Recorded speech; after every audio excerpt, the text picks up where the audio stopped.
नमस्कार दोस्तों, स्वागत है आप सबका भद्रा IAS एकेडमी में। दोस्तों आज का डेट है 4 नवंबर 2023 एंड करंट अफेयर्स के न्यूज़ एनालिसिस का डिस्कशन में मैं शुभदीप आप सभी का स्वागत करता हूं। दोस्तों आज के सेशन में हम लोग सबसे पहले असम ट्रिब्यून का एडिटोरियल पेज में अगर देख लीजिएगा, ये आर्टिकल दिया गया था दैट साइबर क्राइम जो है स्टेट ऑफ असम में धीरे धीरे बढ़े जा रहे हैं। There is spurt in cases, that is number of cases जो है साइबर क्राइम में वो बढ़ता हुआ दिख रहा है। और इसी के रिलेटेड बोला गया है दैट गवर्नमेंट को जो है एक सीरियस थॉट देना पड़ेगा इस मिनन्स को प्रॉपरली टैकल करने के लिए। नाउ दोस्तों देखिए, टैकलिंग साइबर क्राइम का जो आर्टिकल आप पढ़िएगा ना, आपको उतने सारे पॉइंट्स नहीं मिलेंगे जो कि आज के सेशन में मैंने इंक्लूड किए हैं, क्योंकि यहाँ पे बहुत ही ज़्यादा बेसिक में एक ग्लिम्स का दिया है, राइट। बट मैं थोड़ा ज़्यादा डिस्क्रिप्शन में आपको यहाँ पे बतलाने वाला हूँ, राइट। सबसे पहले तो हम लोग बात करेंगे साइबर क्राइम के बारे में, दैट साइबर क्राइम होता क्या है। देखो, यह एक ऐसा क्रिमिनल एक्टिविटीज़ है जो कि आप कंप्यूटर के थ्रू कर रहे हो। जी हाँ, कंप्यूटर के थ्रू कैसे किया जाता है। जैसे सोचिए मैंने मोबाइल में या फिर कंप्यूटर में कुछ एक वायरस डाल दिया जिससे आपके सारे इंफॉर्मेशन मेरे को आ गए, तो मैं क्या कर रहा हूं दैट आपके बैंक से पैसे निकाल ले रहा हूं, या फिर मैं आपको कुछ रैंसम मांग रहा हूं। तो ये इस टाइप के क्राइम्स जो है साइबर क्राइम में आते हैं। मतलब tool of committing the offence क्या है, वो है कंप्यूटर, ठीक है। Now cyber crime it fall under the state subject. जी हाँ, एज पर 7th शेड्यूल अगर देख लीजिएगा कॉन्स्टिट्यूशन ऑफ इंडिया का, साइबर क्राइम जो है ना वो स्टेट के सब्जेक्ट में गिर रहा है और ये इन्वॉल्व करता है इलीगल और अनऑथोराइज्ड एक्टिविटीज जो क्या एक्सप्लॉइट करता है टेक्नोलॉजी को, जिससे कमिट किया जा सकता है डिफरेंट फॉर्म ऑफ क्राइम्स। जी हाँ, मैं वही बोल रहा हूँ ना, टेक्नोलॉजी के सहारे आप इलीगल एक्टिविटीज कर सकते हो और क्राइम एक्टिविटीज, क्रिमिनल एक्टिविटीज कर सकते हो, जो क्या कवर करता है एक वाइड रेंज ऑफ ऑफेंसेस, जिससे एक इंडिविजुअल तो इफेक्ट हो ही सकता है, बट साथ ही साथ एट लार्ज एक ऑर्गेनाइजेशन या फिर इवन एक गवर्नमेंट भी इफेक्ट हो सकती है। जी हाँ दोस्तों, इसी को तो बोला जाता है साइबर क्राइम। नाउ मेन जो इशू जो क्या इस आर्टिकल में हाईलाइट किया गया था वो था एनोनिमस नेचर। ये जो साइबर क्राइम होता है ना, जो भी क्रिमिनल होते हैं वो बिल्कुल एनोनिमस होते हैं, पता ही नहीं चलता है दैट कहाँ से, इंडिया से हुआ है, पाकिस्तान से हुआ है, चाइना से हुआ है या फिर USA से हुआ, पता ही नहीं चलता है। तो इसको जो ट्रैक करना है ना बहुत ज़्यादा डिफिकल्ट है, पहली बात तो। दूसरा तो सवाल होता है दैट अगर इतना डिफिकल्ट है तो क्यों हम लोग चाहते साइबर क्राइम को टैकल करना। देखो अनडाउटेडली ठीक है, हम पता है दैट ये सब प्रॉब्लम है, बट क्या नामुमकिन है, ऐसी बात तो नहीं है ना। ओके चलो ठीक है, तो इसीलिए बोला जा रहा है दैट हम लोग को अपने स्किल्स को, हमारे स्किल्स मतलब क्या, हमारे तो इन जनरल स्किल्स तो ही, बट साथ ही साथ जो हमारे इन्वेस्टिगेशन एजेंसीज होती है ना, उनकी स्किल्स को समय के साथ साथ टाइम टू टाइम हमको बढ़ाना पड़ेगा। हमको देखना पड़ेगा दैट ऑनलाइन ट्रांजैक्शन जो भी करता है बैंक से, उनके डूज या फिर डोंट्स क्या है ना। शायद आपको, मुझे पता है, बट क्या मेजॉरिटी ऑफ इंडिया को क्या पता है। अभी भी लोग बोलते हैं अरे आपके मोबाइल में OTP आया, प्लीज मुझे दे दीजिए। कोई भी फोन करके बोलता है आप दे देते हो, आपके पैसे सारे गायब हो जाते हैं, होता है ना। तो वही बोला जा रहा है दैट ये सब कहीं ना कहीं प्रॉब्लम है जो कि हम लोग को देखने को मिल रहा है। Financial institutions would immediately compensate the customer. जी हाँ, बोला जा रहा है फाइनेंशियल इंस्टीट्यूशंस जो होती हैं उनको कहीं ना कहीं कंपनसेट करना पड़ेगा कस्टमर्स को। जैसे से फॉर एग्जांपल दैट मेरा SBI अकाउंट में, बैंक अकाउंट में वो है, ठीक है, अगर सोचो बिना मेरा ऑथोराइजेशन के अगर पैसा निकल रहा है तो उसका जिम्मेवार कौन होना चाहिए, वो फाइनेंशियल इंस्टीट्यूशन ना। इनडायरेक्टली कुछ तो जिम्मेवारी लो आप, क्योंकि अगर उसके ऊपर जिम्मेवारी दे देंगे ना तो वही लोग ऐसा मेक श्योर करेंगे कि ऐसा स्ट्रॉन्ग मैकेनिज्म हो जिससे पैसे निकल ही ना सके, राइट। नेक्स्ट, इंश्योर करना cyber literacy among the people. हम आप जैसे लोगों को अलग अलग तरीका निकाला जा रहा है। जैसे मैं रिसेंटली देख रहा था, एक वायरल वीडियो हुआ था, उसमें बोला गया था दैट एक इंसान को ना एक एप्लीकेशन डाउनलोड करने बोला गया, ठीक है। उस इंसान ने एप्लीकेशन डाउनलोड कर लिया, बट जैसे एप्लीकेशन डाउनलोड किया ना, उसके मोबाइल में किसका फ़ोन आ रहा है, किसका मैसेज आ रहा है, कौन सा मैसेज आ रहा है, सब कुछ उस हैकर को मिल जा रहा है। तो अब उस हैकर ने उसके मोबाइल के थ्रू उसके OTP भेजा। अब OTP को तो उस हैकर ने देख लिया, खटाक से OTP डाला और पैसे निकाल लिए उसने, समझ लो बात। तो इनडायरेक्टली ये सब चीज़ें हो रही है। नया लेजिस्लेशन को लाने की बात की जा रही है। देखो समय के साथ साथ क्या है ना, चेंज हो रहा है। अगर 1950 का इंडिया देखो, है ना, 2000 का इंडिया देखो और 2020 का इंडिया देखो, अलग है ना। तो समय के साथ साथ कानून भी तो बदलने पड़ते हैं, इसीलिए बोला जा रहा है दैट टेक्नोलॉजी के साथ साथ अगर कानून में चेंजेस लाने की जरूरत हो, यस हमको लाने की जरूरत है। कहीं ना कहीं बोला जा रहा है साइबर इंश्योरेंस पॉलिसीज का एक एस्पेक्ट बोला गया है दैट क्यों ना स्पेसिफिक बिजनेस नीड के लिए साइबर इंश्योरेंस पॉलिसीज हो। जैसे अगर आप देखोगे कोई भी सोने का दुकान में अगर चोरी हो जाता है तो वो लोग भी अपना दुकान का इंश्योरेंस करवा के रखते हैं ना। समझ लो मैं क्या यहाँ पर बोलना चाह रहा हूँ, राइट।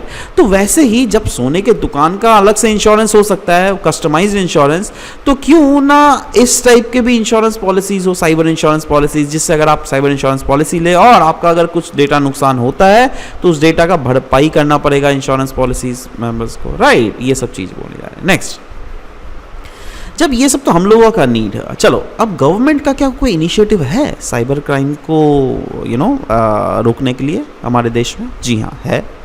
क्या क्या है उसमें? सबसे पहला आता है Indian cyber crime coordination centre, I4C।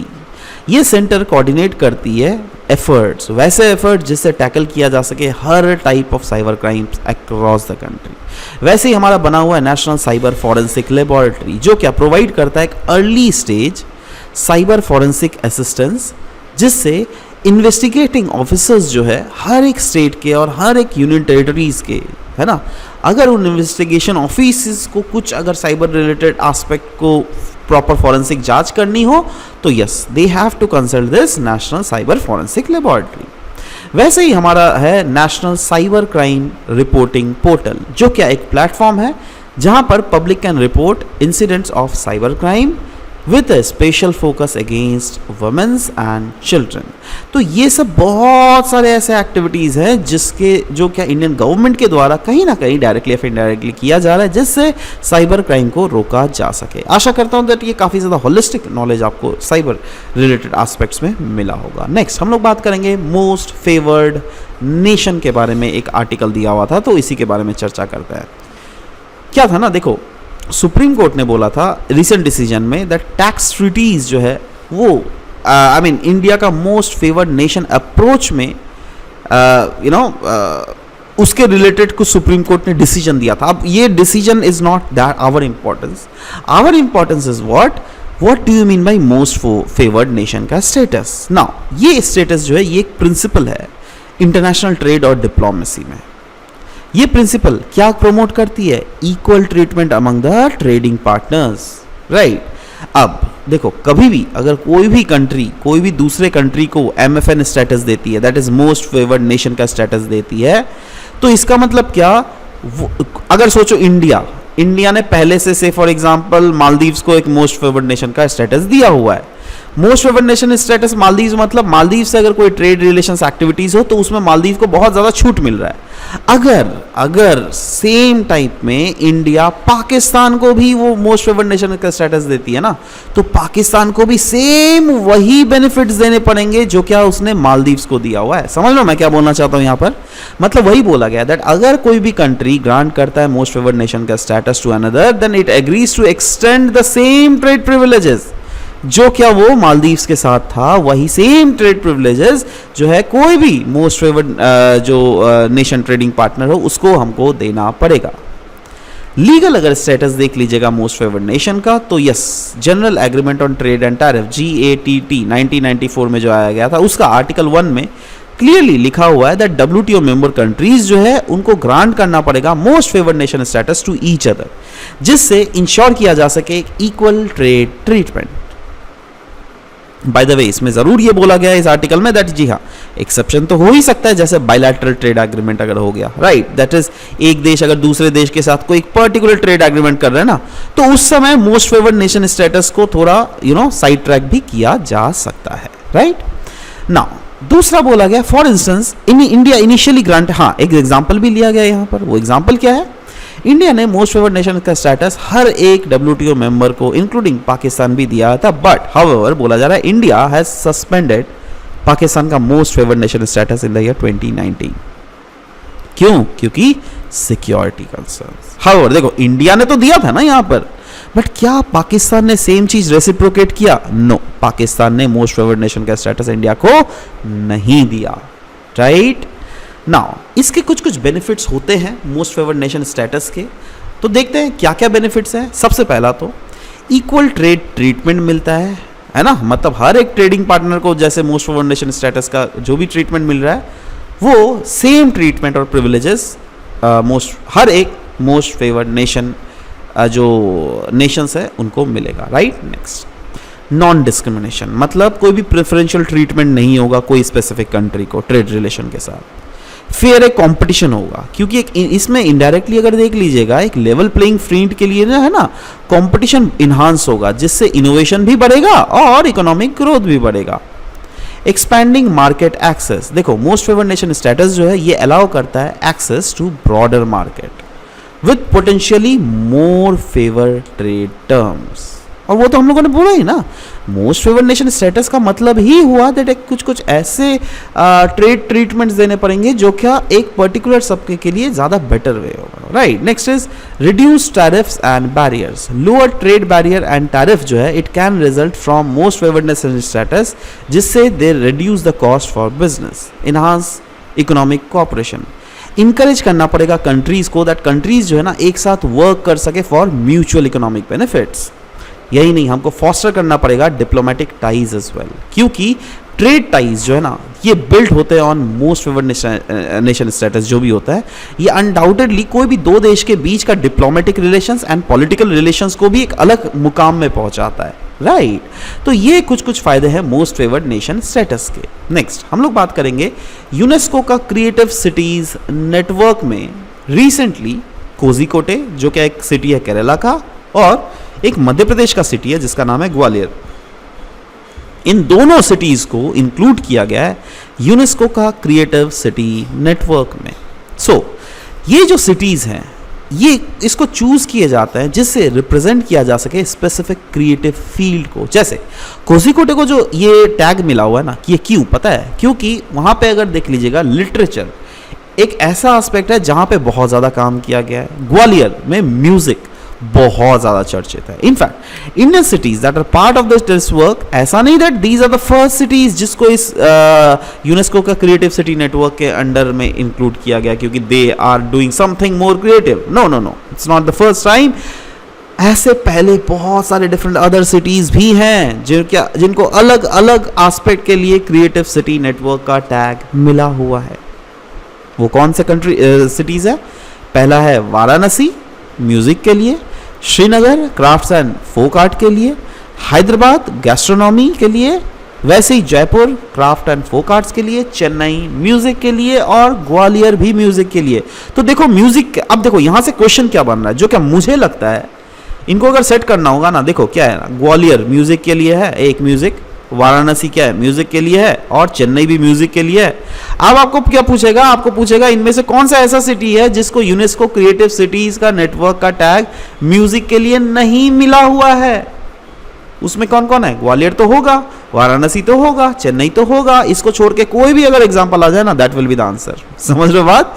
देख रहे हो यहाँ पे क्या गेम खेल रहे हैं ये लोग। चलो अब बात करते हैं यूनेस्को क्रिएटिव सिटी नेटवर्क्स के बारे में। नाम से ही पता चल रहा है यूनेस्को का जो टैग मिलता है वो वैसे क्रिएटिव सिटीज को मिलता है जो क्या कोई पर्टिकुलर डोमेन में बिल्कुल ही अलग सिटीज से बहुत ही ज्यादा आगे हो। जी हाँ, एब्सोल्युटली वही बोला गया। यूनेस्को का क्रिएटिव सिटी नेटवर्क जो है इसको एस्टेब्लिश किया गया था वैसे 2004 में बाय यूनेस्को, और ये कंसिस्ट करता है 350 सिटीज का ओवर 100 कंट्रीज। और इसका पर्पस क्या है? इसका पर्पस है to encourage cooperation among the cities जो क्या रिकॉग्नाइज करती है क्रिएटिविटी एज अ की एलिमेंट। क्योंकि अब देखो ना, जैसे अब देखो रिकॉग्नाइज क्या करती है क्रिएटिविटी एज अ की element for sustainable urban development. अब खुद सोचो आप देखो जैसे यहाँ पे श्रीनगर में क्राफ्ट एंड फोक आर्ट, मतलब क्या श्रीनगर में craft and folk art is very much dominant, right? मतलब yes they have chosen that thing ना, they have chosen that thing to be the sustainable, जिससे क्या वो सस्टेनेबली ग्रो कर सके, राइट? वैसे ही डिफरेंट अदर कैटेगरीज भी है जिसमें क्राफ्ट्स एंड फोक आर्ट तो है ही, मीडिया आर्ट भी है, फिल्म, डिजाइन, गैस्ट्रोनॉमी, लिटरेचर और म्यूजिक है, राइट? और ये जो नेटवर्क है क्रिएटिव सिटी नेटवर्क, इसका एम ही है दैट लेवरेज कैसे किया जा सके creative, social and economic potential of cultural industries, और अलाइन करना है इनको विद द यूनेस्को का objective of promoting cultural diversity and enhancing resilience to challenges with climate change, inequality and rapid urbanisation. मतलब इस एम का नेटवर्क ही है that overall कोई भी कल्चरल एस्पेक्ट जो है ना, whether that be creative art, folk art, media art, film, design, literature, music, astronomy, हर एक सेक्टर में यूनेस्को का ऑब्जेक्टिव क्या है दैट कल्चरल डाइवर्सिटी को ओवरऑल प्रमोट किया जा सके और रेजिलियंस को against the climate change, against inequality, against rapid urbanisation resilience एक मिल सके। इससे प्रमोट क्या होगा? Culture of creativity in urban planning. Yes, absolutely. Next हम लोग बात करेंगे एक डिक्लेरेशन के बारे में जो कि रिसेंटली बहुत ज़्यादा न्यूज़ में था और आशा करता हूँ, मुझे पता नहीं क्यों बिलीव हो रहा है दैट इसको मैं 5 स्टार देने का मन कर रहा है। और आपको तो पता ही है, जब भी मैं कोई भी न्यूज़ को 5 स्टार देता हूँ मतलब यस ऐसे वैसे नहीं दे रहा हूँ, कोई रीज़न जरूर है इसके। राइट नाउ ब्लेट्सले डिक्लेरेशन, ब्लेट्सले पार्क एक हिस्टोरिक साइट है, पता है वर्ल्ड वॉर 2 के समय इस हिस्टोरिक साइट का बहुत ही क्रूशियल रोल था और यहीं पर दुनिया का पहला, जी हाँ, दुनिया का पहला ग्लोबल समिट हो रहा है on artificial intelligence safety in the year 2023, जिसमें ब्रिटेन के साथ साथ 28 other countries and European union ने पब्लिश कर रहे हैं ये ब्लेट्सले डिक्लेरेशन। और ये ब्लेट्सले पार्क कहाँ है? इंग्लैंड में। ठीक है, नाउ ये जो डिक्लेरेशन है इसका एम क्या है पता है? इसका एम है दैट कैसे ग्लोबल कोलैबोरेशन को इन्हांस किया जा सके ऑन आर्टिफिशियल इंटेलिजेंस सेफ्टी। और इसके 2 फोल्ड फोकस है। पहला तो आइडेंटिफाई करना है शेयर्ड एआई रिलेटेड रिस्क और इन्हांस करना है scientific understanding of these risk. मतलब पहले तो शेयर करना है दैट क्या एआई रिलेटेड रिस्क है क्या, और उसके बाद इसका अंडरस्टैंडिंग को और भी ज़्यादा इन्हांस करना है as well as create a cross country policies जिससे एड्रेस इन सारे इश्यूज को किया जा सके। इसके एस्पेक्ट्स क्या है? यस, पहला तो रिकॉग्नाइज करना है एआई पोटेंशियल को। यस, यही बोला गया दैट कहीं ना कहीं हमको रिकॉग्नाइज करना पड़ेगा दैट आर्टिफिशियल इंटेलिजेंस का क्या पोटेंशियल है, आर्टिफिशियल इंटेलिजेंस को से कैसे हम लोग ह्यूमन का वेलबींग को इन्हांस कर सकते हैं। यही नहीं, रिस्क जो एसोसिएटेड होता है ना आर्टिफिशियल इंटेलिजेंस से, जैसे बोला गया है दैट हम लोग को रिकॉग्नाइज करना पड़ेगा वैसे सारे रिस्क जो कि अपोज किए जा रहे हैं भाई आर्टिफिशियल इंटेलिजेंस, जैसे frontier AI, nature of risk. Now अब रिस्क कितने टाइप के हैं, उसके पोटेंशियल इंटेंशनल मिसयूज क्या क्या हो सकते हैं, उन सब को कहीं ना कहीं हमको इंटेल करना पड़ेगा। इंटरनेशनल कोऑपरेशन, एम्फसाइज करना पड़ेगा the need for international cooperation जिससे इन्हांस किया जा सके एआई रिलेटेड रिस्क को। कोलैबोरेटिव अप्रोच कहा जा रहा है स्टेट को हर एक actors, whether that be companies, whether that be civil society, academia, हर सबको एक साथ कोलैबोरेट करना पड़ेगा और इस जंग के साथ एक साथ लड़ना पड़ेगा। मिटिगेशन एजेंडा कहीं ना कहीं फोकस करना पड़ेगा on building a shared scientific understanding जिससे ओवरऑल इसके रिस्क को आने वाले समय में हम लोग मिटिगेट किया जा सके। हम लोग बात करेंगे नेक्स्ट आयुष्मान भारत प्रधानमंत्री जन आरोग्य योजना के बारे में, जिसके रिलेटेड रिसेंटली न्यूज़ था क्योंकि रिसेंटली कुछ रिपोर्ट्स निकला था जिसमें बोला गया था 26 करोड़ आयुष्मान कार्ड को रिसेंटली क्रिएट किया गया अंडर द आयुष्मान भारत प्रधानमंत्री जन आरोग्य योजना।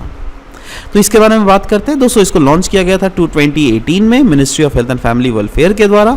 और आयुष्मान भारत प्रधानमंत्री जन आरोग्य योजना जो है ये लार्जेस्ट हेल्थ एश्योरेंस स्कीम है दुनिया में, जो क्या प्रोवाइड करता है हेल्थ कवर कितने लोगों को 5 लाख रुपीज़ हर एक फैमिली हर एक साल के लिए, है ना।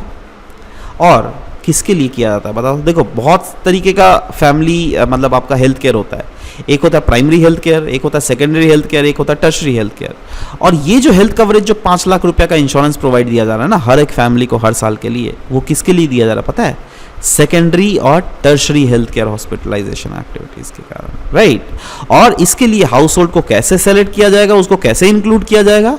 उनको सेलेक्ट किया जाएगा through socio economic caste census 2011।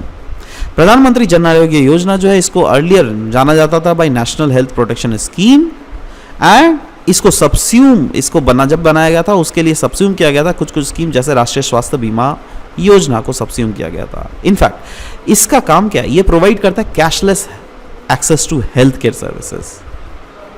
किसके लिए? बेनिफिशियरीज के लिए। और यहाँ पे बेनिफिशियरीज कौन है, कहाँ से इनको देखा जा रहा है? सोशियो इकोनॉमिक कास्ट सेंसस से देखा जा रहा है, जहाँ पे हर एक फैमिली को 5 लाख तक का हर एक सालाना एक्सेस मिलेगा। समझ रहे बात? ये कवर करता है 3 दिन तक का प्री हॉस्पिटलाइजेशन, मतलब जो हॉस्पिटल से फॉर एग्जांपल 1 दिन 2 दिन 3 दिन 4 दिन के लिए आप हॉस्पिटलाइज हो, राइट। तो हॉस्पिटलाइजेशन से पहले 3 दिन का प्री हॉस्पिटलाइजेशन का खर्चा और 15 दिन का पोस्ट हॉस्पिटलाइजेशन का, इसके बाद जो 15 दिन का है उसका भी पोस्ट हॉस्पिटलाइजेशन का खर्चा ये देती है। There is no restriction on family size, age and gender, कोई रेस्ट्रिक्शंस नहीं है, but all the pre existing conditions जो है ना, उस सब प्री एग्जिस्टिंग कंडीशंस को कवर किया गया फ्रॉम डे 1। इसके साथ आज का सेशन यहाँ पे समाप्त करता हूँ। मिलते हैं आप सबके साथ नेक्स्ट सेशन में। Till then bye bye, take care and thank you guys, thank you for listening to the whole video, thank you very much.